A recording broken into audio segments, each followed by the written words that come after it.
Halo guys, welcome back to my channel.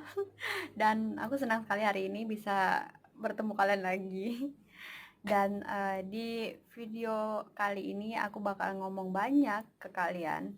Karena seperti yang di video perkenalan aku kemarin, aku sudah bilang kalau misalnya aku bakal menceritakan ke kalian bagaimana awalnya aku bisa sampai ke China.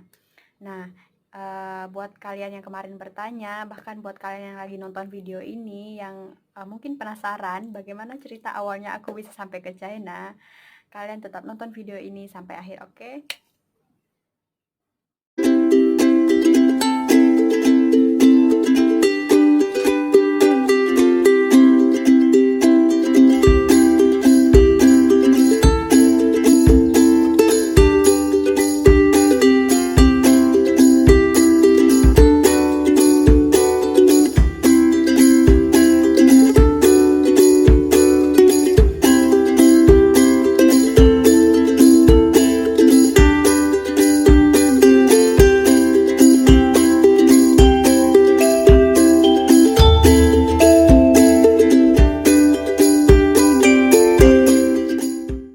Oke guys, langsung aja.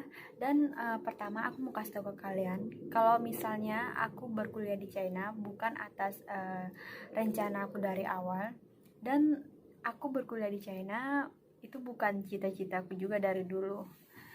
Bahkan terlintas di pikiranku aja buat berkuliah di China guys, nggak ada sama sekali. Karena aku nggak tahu sama sekali apa-apa tentang China, bahkan bahasanya pun basic-basicnya pun aku nggak tahu, bahkan untuk bisa ngomong halo atau memperkenalkan diri itu pun aku nggak tahu guys. Dan bukan cuman Mandarin guys, bahasa Inggrisku aja juga jelek banget. Aku bisa sampai ngomong jelek karena waktu aku SMA nilai bahasa Inggrisku juga nggak terlalu tinggi-tinggi amat guys. Jadi kayak aku amazed banget atas kesempatan yang Tuhan kasih buat aku bisa sampai ke China, bisa berkuliah di sini, dan aku bersyukur banget guys. Oke guys, kita langsung ke inti ceritanya. Awalnya aku bisa sampai kuliah ke China itu adalah pas aku sudah mau lulus SMA. Pas aku sudah selesai ujian sekolah, ujian nasional. Nah, di sekolah kami itu ada beberapa promosi dari pihak-pihak kampus yang berada di Indonesia. Nah, salah satunya promosi tentang beasiswa kuliah ke China. Nah, otomatis aku nggak tertarik dong, karena secara aku nggak ngerti sama sekali tentang China. Dan juga aku sudah mendaftar untuk ikut tes SNPTN di universitas yang aku mau tuju. Nah, makanya itu juga yang buat aku nggak tertarik buat nyari kampus lain, apalagi sampai kuliah ke China. Tapi guys, entah kenapa setelah aku mendengar promosi itu, aku langsung terus kepikiran tentang promosi itu, tentang beasiswa ke China itu.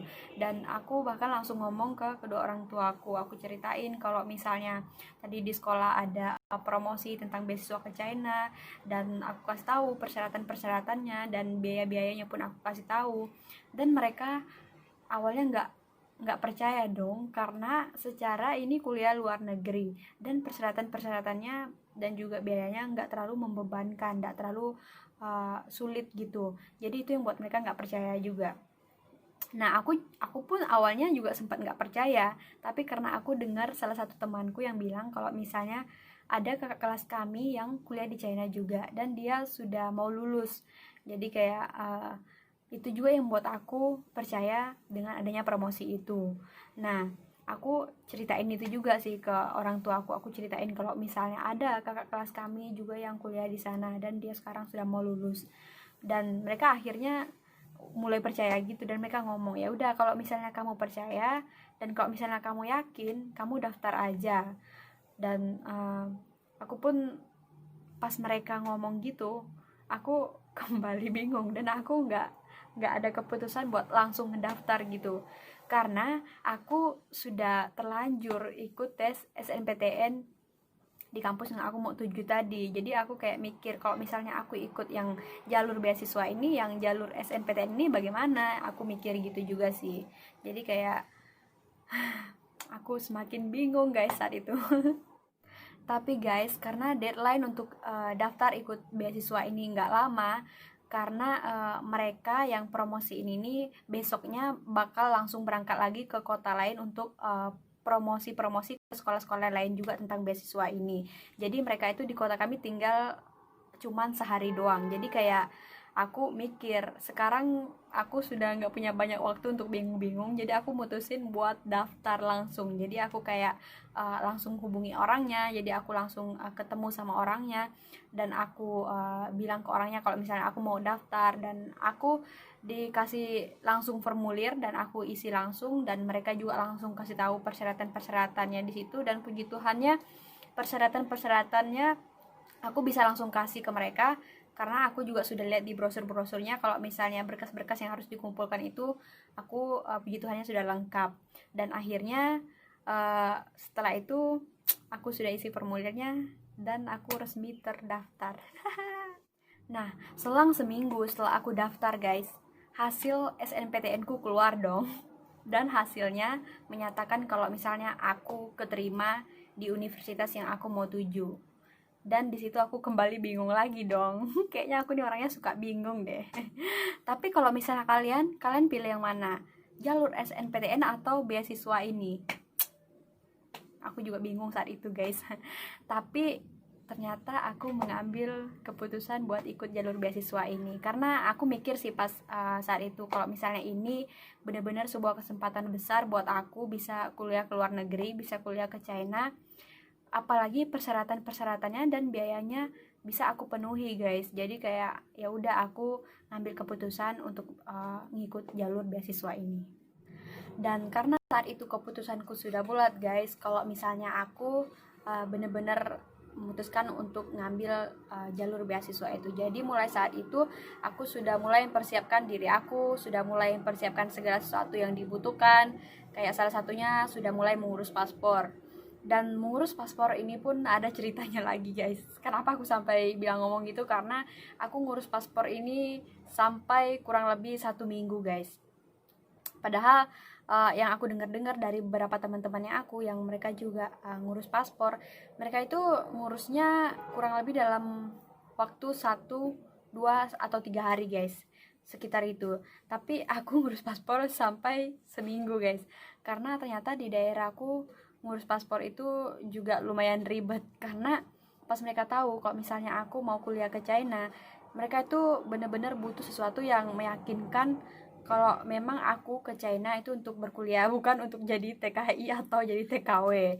Jadi kayak mereka butuh surat keterangan gitu yang menyatakan kalau benar aku ke China itu untuk berkuliah.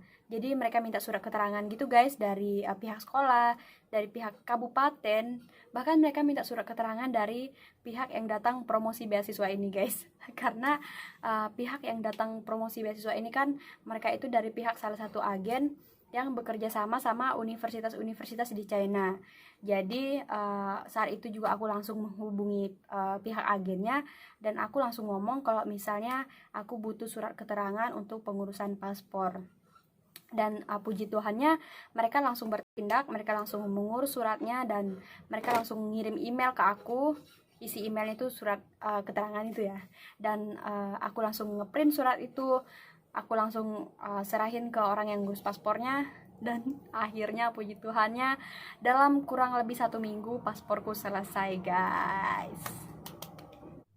Dan setelah pasporku selesai guys, besoknya aku langsung berangkat ke Surabaya. Karena ya salah satu persyaratannya juga sih, kalau misalnya sebelum kami berangkat ke China, kami harus mengikuti yang namanya training bahasanya dulu di Surabaya selama 5 bulan. Dan sebenarnya waktunya bukan cuma 5 bulan sih, ada yang 10 bulan, bahkan ada yang sampai 16 bulan. Itu tergantung kita di China-nya ngambil D3 atau S1. Kalau misalnya kita ngambil D3 berarti kita ngikutin training yang 5 bulan. Tapi kalau misalnya kita ngambil S1 berarti kita tuh ngikutin training yang sampai 16 bulan.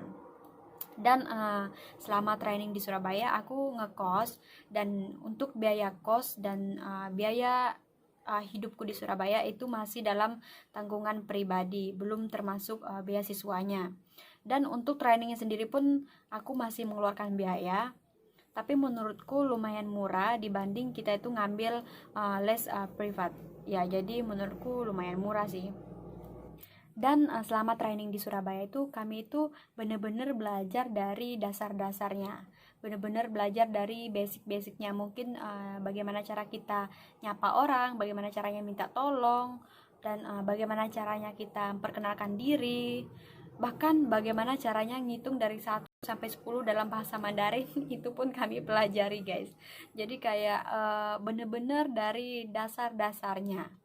Dan seiring berjalannya waktu, 5 bulan berlalu, akhirnya waktu yang kami tunggu-tunggu akhirnya tiba, yaitu Oktober 2018, waktu kami berangkat. Dan sebelum itu sih kami sudah senang ya, karena kami sudah tahu kapan waktu kami berangkat.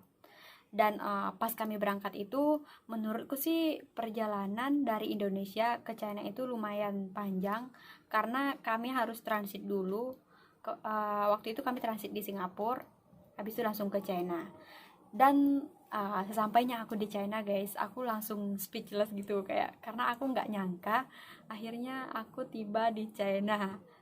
Dan saat itu perasaanku campur aduk, seneng bahkan terharu, dan ya pokoknya nggak nyangka gitu guys. Dan semenjak saat itu sampai sekarang, aku itu belum pernah pulang ke Indonesia, belum pernah liburan, karena aku berpikir aku pulangnya pas lulus nanti, jadi sekalian pulang gitu, nah biar menghemat biaya juga.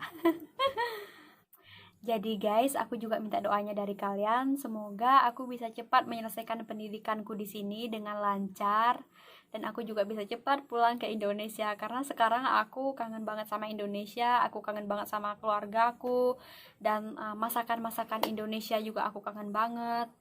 Dan mungkin sekian guys ceritaku. Sebenarnya masih banyak yang ingin aku ceritain, cuman karena waktunya terbatas ya, jadi sampai di sini aja guys. Tapi jangan khawatir guys, karena kita bakal ketemu di video-videoku selanjutnya. Jadi buat kalian jangan lupa tetap tonton video-videoku selanjutnya. Dan buat kalian yang nonton video ini, jangan lupa like, dan yang paling penting guys, subscribe guys. Subscribe guys, dukung aku guys, terus dukung aku. Dan jangan lupa komen juga kalau misalnya ada sesuatu yang kalian ingin komen, dan share juga ke teman-teman yang lain supaya mereka juga bisa tahu bagaimana awalnya aku bisa sampai ke China. Oke guys, dan mungkin cukup sampai di sini aja. Terima kasih sudah menonton video ini. Thank you and see you on the next video, oke?